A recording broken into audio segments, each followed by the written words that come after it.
You are about to hear two New York City-based artists discuss how to pursue God, music, and a fulfilling life. I'm Melinda May. I'm Trevor Knight, and this is Stronger Voices. Welcome, folks, to today's episode of Stronger Voices. Thank you for being with us. We are coming to you live once again from our quarantine location of Minneapolis, Minnesota. Yeah. How do you feel about that? I love it here. Why is that? 'Cause you're here. Oh, that's so nice.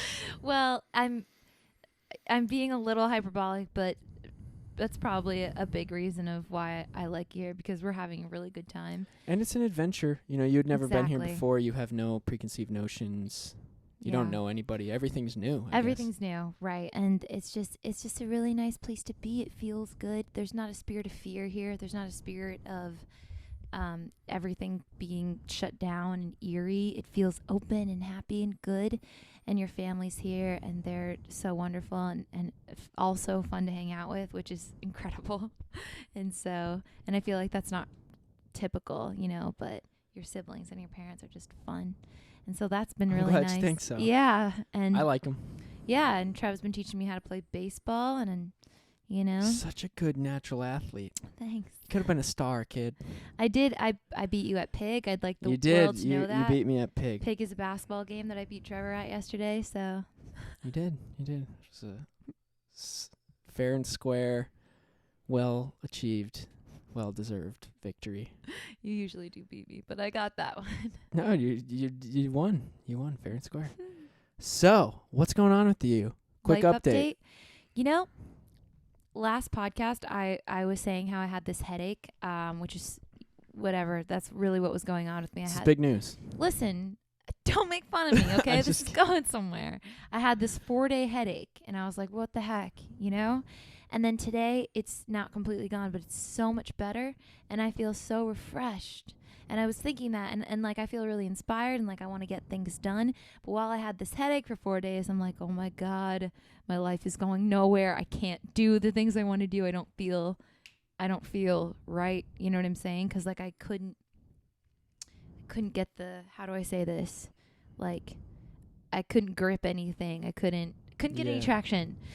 Anyway, and so my point is I just realized, I was like, you know, sometimes life is like that. You know, you have this moment that you're like, you feel held back, and then when it's time, and then you're on. Mm-hmm. And so I feel really good today, so that's good. So, is it fair to say you're not allergic to pineapple? This was one of our theories, but you did have pineapple yesterday, and your headache I think continued to dissipate. I do not think there is enough evidence to suggest that I am allergic to pineapple. We cannot reject the null hypothesis. That's right. Okay, good. Mm-hmm. So pineapple's still safe as of now. Thank God, because it's like... It's so good. It's so good. I like our practice of buying a whole pineapple and cutting it, too. It's a whole operation. Put on some music. Yeah. And it's a great thing. This might seem so not like a big thing, but it's such an enjoyable thing. Cutting the pineapple? It is. I get excited for it. Trevor and I don't even cut it. I'm just like there picking up things and throwing away the discarded chunks. You have a very important role in pineapple cutting, which we won't get into. Yeah, it's for another podcast. We'll move on. Anyway, I guess I'll give a quick update. Yeah, sorry. I had a song come out today. It's called I Deserve Better. It's really boppy and fun, and I hope you listen to it. You can find it on whatever music platform you prefer.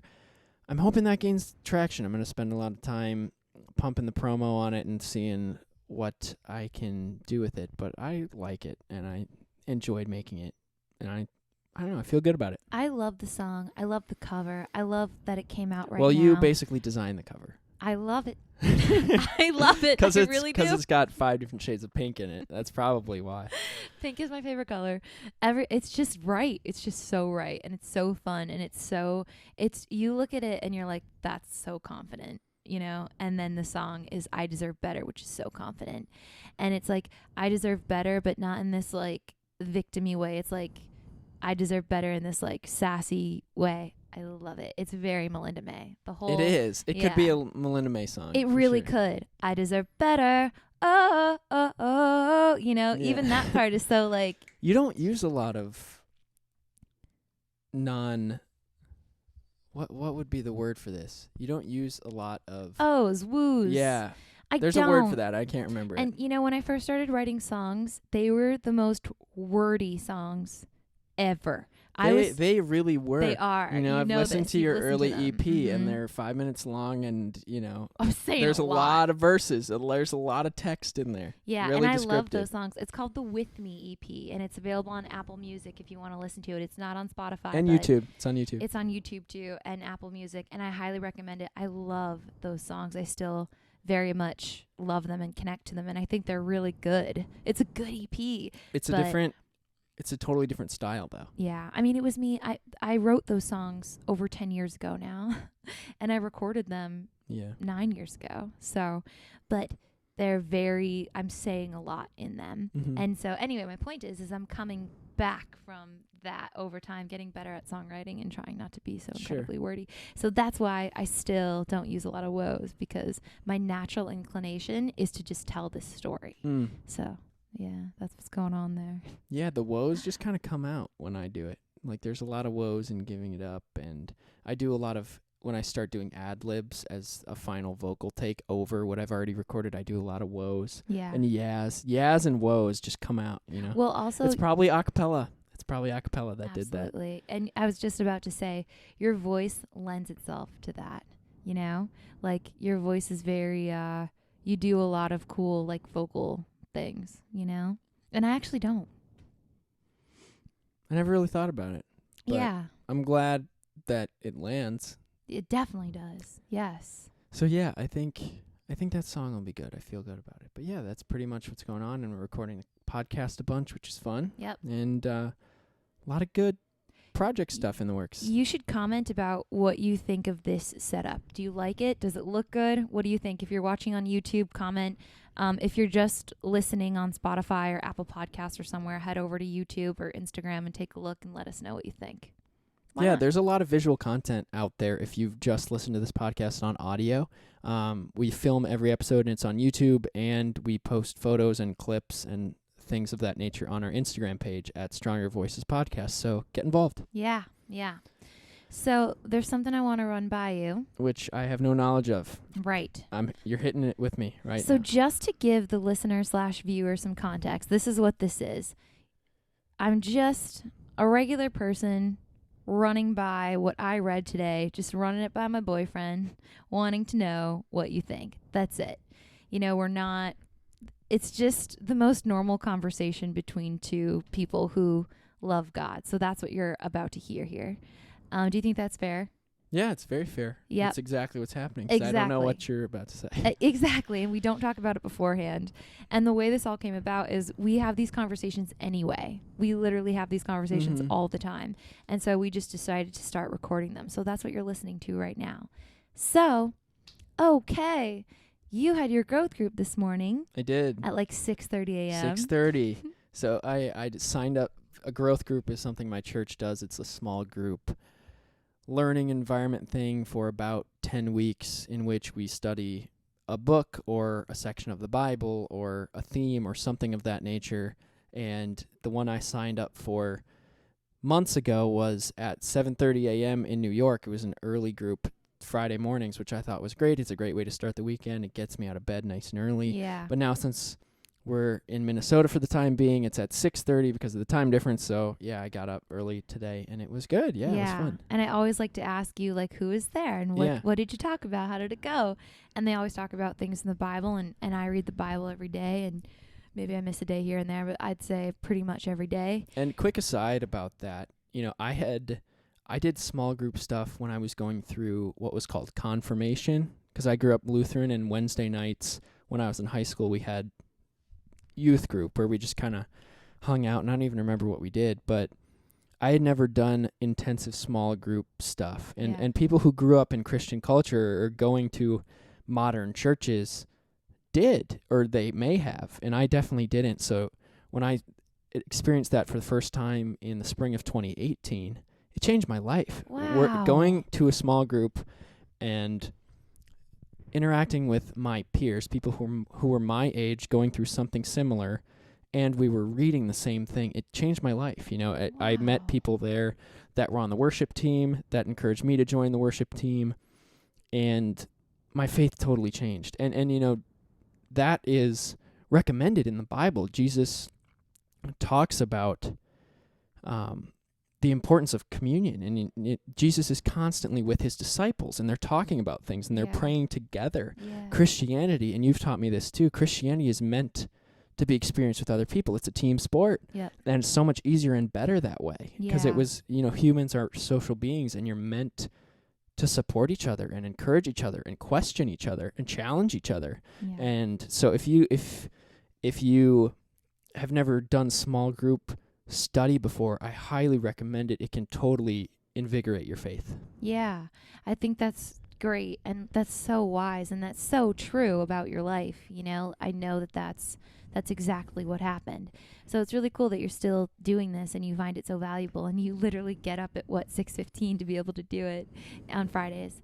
And and I always ask you what you're reading, and today you were reading 1 Peter. So I thought, well, I'll read that too. And so I started reading 1 Peter, and then I closed the Bible for a second, and then when I opened it back up, I somehow was at Acts 12. And so this is a common thing that I do, you know, when I read the Bible. I'm like, God, I know you can speak to me through any part of this book. I'm just going to open it, which I don't always recommend to people, you know, because you should start somewhere. You should know what you're reading. It's just a little. And there's a difference between doing that and doing, God, what's the answer to this question? And you flip and you look at the first word you see or something like that. If you treat the Bible as some sort of magic 8-ball, that can't be recommended. But I think what you're doing is different, because there's wisdom in every part of the Bible. And I think you can find wisdom, if you're looking for it, in whatever you happen to open to. Yeah, exactly. And you know, when you're familiar with the books and you've read it for a while, you know what you're reading. If I open up to Leviticus, I know what that is, or you know, whatever book. And so if someone's just starting to read the Bible, you know, I don't know, start in John. But it's just a little thing I do. Or Romans is good. Romans is good, or James. But that's just something I do. So anyway, I found myself accidentally kind of at Acts 12. So I was like, great. Accidentally. No. But carry on. You know what I'm going to call you. The nerd? Yes. I'm a nerd. I understand this. I'm well aware of this. I embrace it. I posted on my Instagram story today. You did? So someone, you do sometimes. I Deserve Better came out today, and one of the people who follows me was doing her math homework in the background. And she said, like, nothing better to do my homework to. And I replied on my story, I solved one of her problems in my story you should check it out. It's funny. Oh my gosh, that's so funny. You solved one of her math problems? Yeah, it was algebra 2, and they were doing irregular square roots and stuff, and I hadn't done it in years, and it was fun. Oh my gosh, that is fun. But yes, I'm a nerd. I understand. Anyway, I embrace this. Yeah. So I was where was I? I forget where I was. Acts 12. Flipping through Acts 12, and I was like, great, I'll read this. And I found this verse that was really encouraging to me, and it said something about how you are supposed to stay steadfast in faith and stick to your purpose. Be steadfast to your purpose, you know? And I found that really encouraging. I was like, yes, that is the whole thing, because sometimes it's so easy for me to get to lose track, and it's easy for everybody, but it's easy for me to lose track of what I'm doing. And I was just encouraged. I was like, yeah, So what do you interpret steadfast to mean? Steadfast. What do you interpret that command to mean? Stay steadfast in your purpose. I don't know if it was worded exactly like that, but it's something like that. But steadfast means with patience in not giving up. That's steadfast. Like resolve. Yeah. You're persistent about it, but you're patiently persistent. Patiently persistent.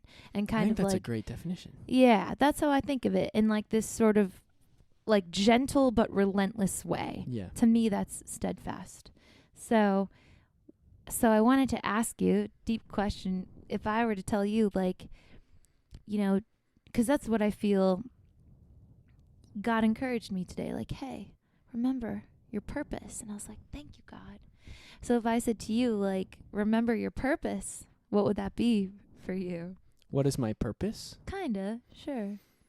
This is a good question, and it's one that every person who's ever lived has undoubtedly thought about, even if you have no faith in your life.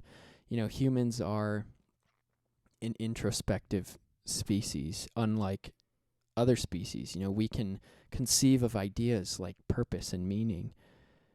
And because humans are also inherently spiritual beings, we gravitate to that thought, and we like to think about it, and we want to know the answer to that. So I think it's healthy and normal to think about that. Going back to the first small group that I joined in 2018, as I mentioned earlier, in that small group, part of the reason why that group changed my life was because we read this book called The Purpose-Driven Life, and it attempted to address that exact question. What, as a Christian, what is my purpose? Yeah. Or even not as a Christian, what is the purpose of being a human? And it really opened my eyes. So a lot of what that book said, and I encourage you to read it. It's by Rick Warren. It's one of the top-selling Christian books of all time.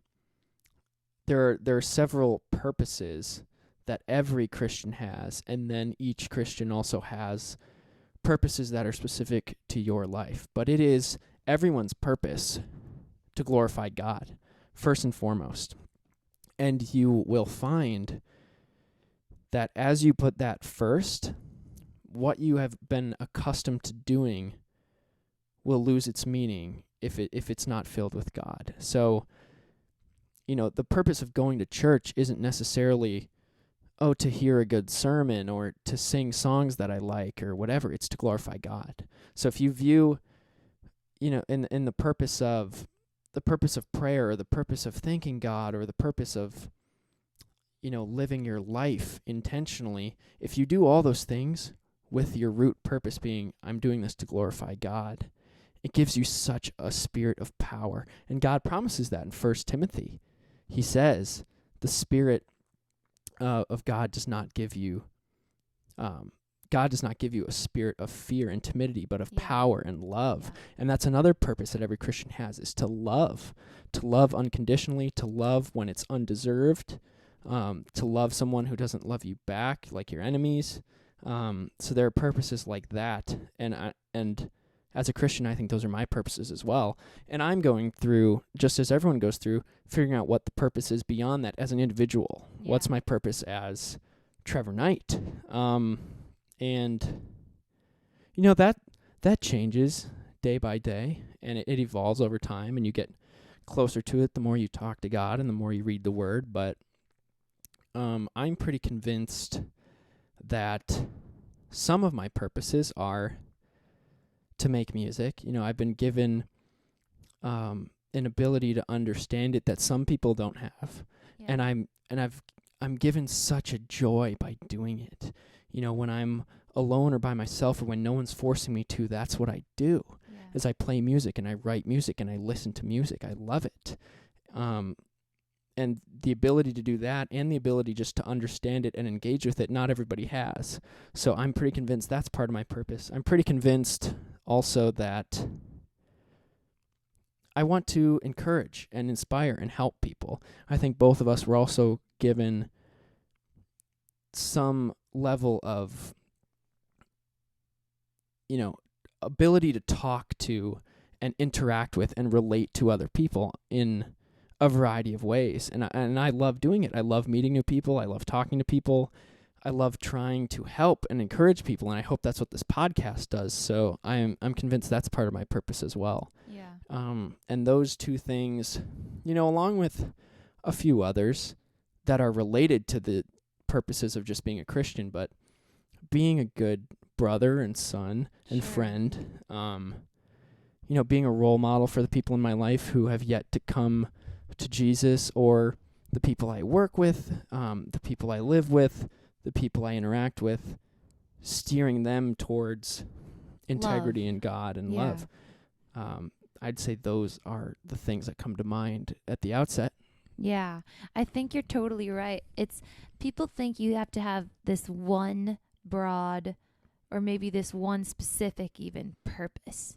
And the truth is that can change what your own vision of your own purpose is. Maybe it's for 2 years. It's like I really, this is what I'm doing for these 2 years. And then maybe like you have a baby and it's like, okay, my purpose is to like be a mom. And then maybe I don't know, your purpose can like change. And I don't know if, and it's not even slow-minded to not know what your purpose is, because you have one perspective and God has them all. And you might never find out parts of why you were alive until it's over and you meet God. I mean, there could be one thing that you did that led someone to do something that led someone else to come to Jesus, and that was part of your purpose and you had no idea. Yeah. Or even like certain things in my own life, like you said, I do think part of my purpose and your purpose is to give glory to God, and there have been times in my life where I was had a job or in some social situation or something where I was the only Christian, and there were times when I got made fun of, and I couldn't see it got made fun of for being a Christian or for being wholesome or for being, thought of as naive and kind of, kind of had the reputation for being naive or unintelligent or whatever, because you're the only Christian in the room or whatever. And looking back now, I could not see that then. I felt like I wasn't liked, but looking back now, when that brings glory to God. It does. When you stand for Christ. And it's not that I stood up for Christ in this like way or anything. I just was the way that I was. And it just didn't quite fit in. And anyway, the point is looking back on that now, there was definitely a purpose in that. I know that now, years later. So you're totally right. Sometimes you don't see it. And then the other thing too is, I know that when Acts is saying that, like, stay steadfast in faith for your purpose, it means like what the way that you can interpret that in a way is like what really brings you joy. And maybe I'm not talking there about an activity, like skiing brings me joy, but maybe it's, for me, it's kind of like, oh yeah, it brings me joy to encourage others. It brings me joy to be silly on social media. Like those are the types of things that bring me joy, and that gives me a clue to what my purpose is, So anyway, a really deep question, but yeah, not one I expected. What is my purpose?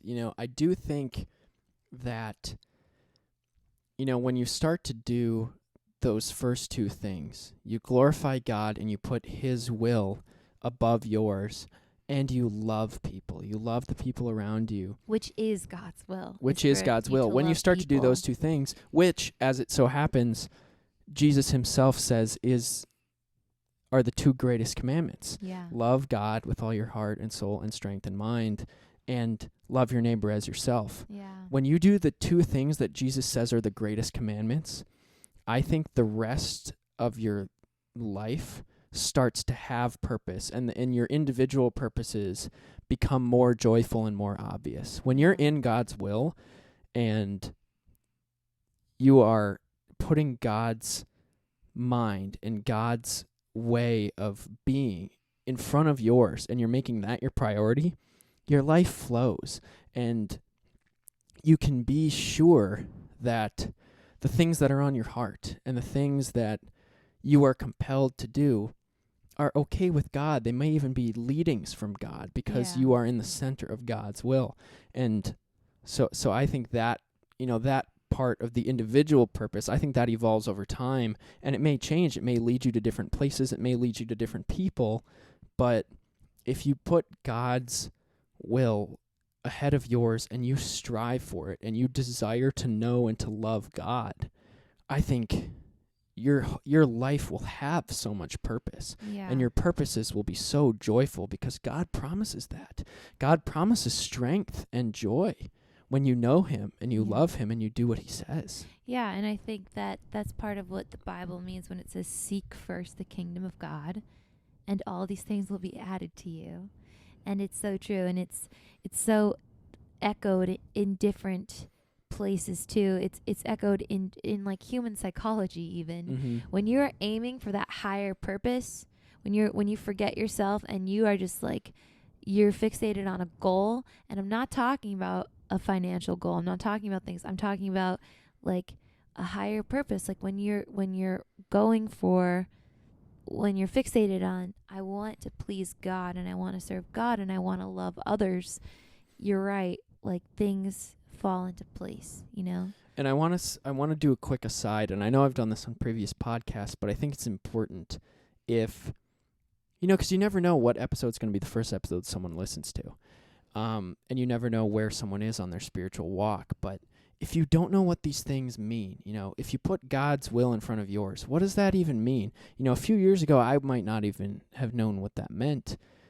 Because what is God's will? How do I know what God wants? How do I listen to God? How do I hear God?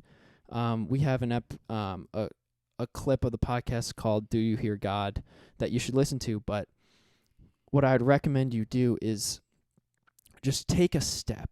God will respond. Take a step. If you've never read the Bible, open it up. Go to Romans or John or James or 1 Peter or wherever and just read a little bit. If you don't know how to pray, or you've never prayed, or you haven't prayed since you were a little kid, or if you pray every day and you know all about the Bible, I think it still holds true. If you take a step towards God, he is ready to receive you and he wants to. Yeah. So try it. Pray to God. Talk to the being that's out there that wants to hear you, and you will start to get a better picture of what that means. What is God's will? How do I know what it is? How do I live a life that is in the will of God? As you start to do the things that God wants, as you start to read his word that he's already given us, as you start to seek him, God promises that you will find him. Yeah. If you seek, you will find. If you knock, the door will be opened up to you. So take a step. Try it. Even if you don't know what you're doing, God will reward that. I'm positive. Yeah, there's no doubt. Yeah. Yeah, so I was just really encouraged by that today because I like that. Hey, like, don't forget your purpose. And that's an important idea, too, because some days you will forget. Some days it won't be at the top of your mind. Some days you won't even want to do it. Yeah. And I was going to say, like, you get, into the minutia of your day thinking that, like, well, this is my purpose is to, like, complete this checklist. And it's not. That's not your purpose. Your purpose is, like, the bigger picture, which for me is a comforting thing. So God really encouraged me with that today. So, yeah, and I think it's a good message. Like, whatever, like, why are you doing the things that you're doing? And if you know, it's such a good thing to remember, like, oh, yeah, that's right. It's such good advice. Mm-hmm. Don't lose sight of the bigger picture, what's most important. Yeah, definitely, because, especially with being a musicians and stuff like that, it's like it's easy to get stuck on views and stuff like that and likes, and it's like bigger picture, you have to, so it was really encouraging. God encouraged me, and I also read a lot of encouraging things in Peter too, 1st and 2nd Peter. So, but we'll save that for another podcast. Yeah, take a look at those books. If they're really quick, short reads, and they've got so much wisdom in them. So 1st and 2nd Peter, definitely, if you haven't, or if you have, they're great places to crack open the Bible and dive into the Word. Yeah. So, I just thought of a silly question about 15 seconds ago. Do it. and I wasn't sure what I was going to do, and I was thinking, well, maybe it should be related to purpose. See, we were talking the other day about how we think, and you think in terms of words, and I don't really. And so sometimes if you were to ask me, what am I thinking? I don't really know, because they're concepts, they're ideas, and sometimes it's hard to articulate. So this question just kind of came to me, and I was like, where did that question just come from? And then I kind of traced it back. But we're talking about purpose. We're talking about purpose a lot, and it made me think of the word porpoise, which is like a dolphin. So the question today is, what is your favorite sea animal and why? So Trevor Knight. My favorite sea animal? Sea creature. Sea creature. Well, let me try to answer as genuinely as possible. Okay, I'm going to tell you. Okay. It's probably the giant squid, and I'll tell you why. So they live like 600 to 800 feet or something underwater. It's crazy. And they fight under there, and they're giant, and they get in these like giant squid fights. I mean, it's ridiculous. And they get huge, and they're weird, and they're super, super intelligent, and they're like this giant, bizarre alien that lives in the dark. That nobody knows about. If I tried to tell you, did you know that 1,000 feet under the sea, there's this thing with, how many legs do squid have? 8? They have 8 or 6.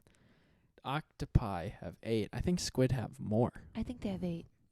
Doesn't matter. So it's like this thing with tentacles, and it's literally giant, and it lives under. How big are giant squid? Giant. I'm not sure, but you can see huge. Why hundreds of years ago, when people were roaming the seas of the Caribbean and stuff like this washed up on shore, or stuff like this attacked a lifeboat, they thought there were sea monsters, because it basically is a sea monster. It is a sea monster. If that's not a sea monster, I don't know what is. It's got a ton of tentacles, and it's and way they're bigger than a smart man, and huge. And anyway, but my point is like, if I tried to tell you this thing existed and there was no scientific evidence, but I told you I saw it, I'd sound like a crazy person. That's why, like... That's true. So, that's see what I'm definitely saying? true. There's so much mystery in space and in archaeology that we don't know about. These are all subjects for other podcasts. But that's part of why, like, deep sea creatures are so exciting, because there's mystery there. It's so hard to explore. You Yeah. need such special equipment to go down to those depths, because the pressure's so great and there's no light. Yeah. And when you bring light down there to see, you scare things away. So it's so hard to come across these things. That's why the sightings of those are so rare. Yeah, but I'd love to see one. Okay, your turn. I have a lot of favorite sea creatures. Marlins are really cool. They're like beautiful fish that you can catch with a rod, and they can Have weigh you caught up. one? No. I caught a halibut once that was only like, I don't know, 40 pounds, and it still my arms almost gave out reeling it in. But you can catch a marlin that's over 1,000 pounds. Really? Enormous fish. Mind-boggling fish. Wow. Beluga whales are also cool. They're so dopey looking, and they look so like happy and content and unathletic, and they just kind of like drift along. I love them. What else? Ooh, sea turtles. Sea turtles are really cool. What's cool about them? They have a shell. They swim underwater. When they lay eggs on the beach, and a lot of the eggs hatch at the same time, and so this army of tiny miniature turtles, like the size of your palm, just like climbs toward. It's so amazing that they get out of this shell, and biologically they are hardwired to just go towards water. They don't know anything. They haven't even had any food. Yeah. They get out of the shell, and they just start marching towards the water. My favorite stuffed animal as a kid was this little sea turtle. Isn't it cool how, there are inherent things like that? Yeah. When a baby is born, it wants to crawl. It wants to grab things. Yeah. And when a baby sea turtle hatches out of an egg, it goes to water. Yeah. It's amazing. Which to a human is incredible, because it's like, how would you know where the water is, you know? Yeah. Yeah. It's neat. But yeah, there's plenty of others. Lots of starfish are cool. Like, what the heck is going on there? Why did God make those? It's a star. Yeah. Like, why is that? They're incredible. Yeah. God made so many incredible things. Like even coral and anemones, those are alive. Those are organisms. Yeah. And And coral and clownfish have this weird unspoken thing. Do you know about this? No. Anemones are It sounds Does like you're saying something wrong. anemone. I think it's spelled No, I know. Anemone. But it's the sea plant that Looks like a sponge. it has like tentacles that go up, Mhm. and it like shocks people. It's very uncomfortable for fish, except for clownfish. Mm. So these little orange clownfish, which is what Nemo is, Mhm. they are impervious to these anemones, so they live inside of them, and they clean them, and they eat all the dirt and the dust and the food off of them, so they keep it healthy and Wow. clean, and it provides them protection. It's like a perfect example of a symbiotic relationship They in made nature. a deal with each other. I don't even know how that happened, but maybe it's something on their scales, or maybe it's just the anemone can tell what kind of fish it is. I don't know. It's pretty Yeah. cool. It is neat. They were just like, I'll help you, you help me. Mm-hmm. It'll just be our thing. Yeah. Cute. Yeah. So Good question. I'm glad it worked out. Yeah. Well, this was fun. This was. Interesting conversation. I hope that you've been encouraged. I hope you found something intriguing and challenging, and thank you for sticking around. I know there's a lot of things you could be doing with your time, so thanks for spending it with us. Thank you. Don't forget to follow us on Instagram. We're Stronger Voices Podcast. Stronger Voices Podcast on Instagram. And wherever you're listening or watching, follow us, subscribe, like, comment, do all the things. And you could comment anything you want. Comment on our new space or any part of this conversation. Get in on it. We'd love to hear from you. See you next time. We encourage you to reach out to us directly at contact@strongervoicespodcast.com with questions, comments, or discussion topics. We wholeheartedly thank you for your support. If you like Stronger Voices, we humbly ask you to do two things. Subscribe to the podcast on your favorite platform. And copy this link right now and send it to the person you care most about in this world. Thank you again, and we'll see you for the next episode of Stronger Voices.